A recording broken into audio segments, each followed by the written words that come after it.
Grabe, pahirap mo na yan. Grabe, pahirap na yan, oh. Oh. Pag walang pambayad sa gym, ganyan na lang gawin nyo.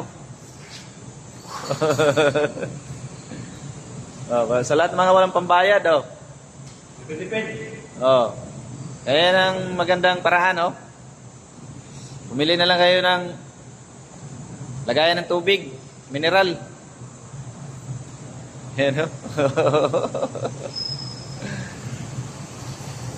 Para libre.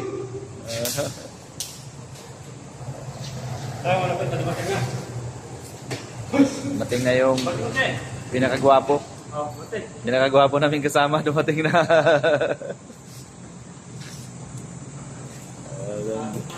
Duty namin. Ito na yung bagong tahanan ko ngayon.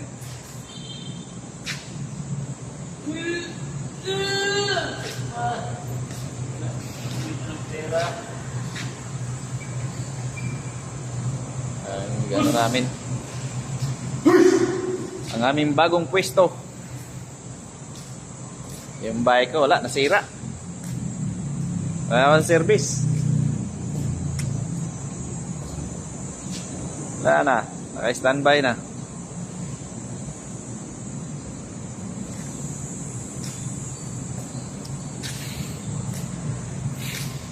Walang mabisang. Ito pala mabisang ano, kapag wala kang equipment. Ito na pala yung magandang paraan, no? Ito pala magandang paraan. Ayan, no? Lupit, ah. Pakitaan mo nga ng ano? 100 na push up. Ha?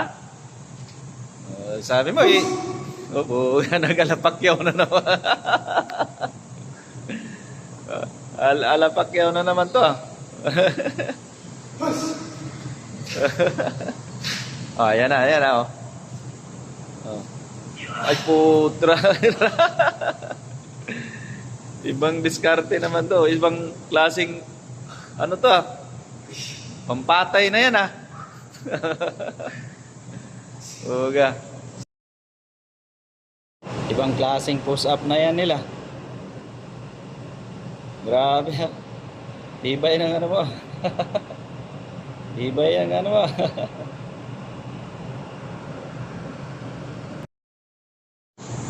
Bago mag-duty, talagang pinaghandaan niya talaga yung duty. Okay, ah. Ano yung mga tawag ng mga exercise na yan? Wala na yatang tawag yan, ah.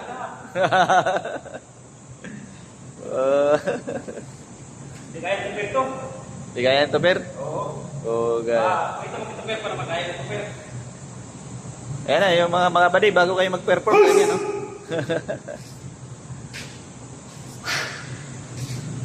Okay.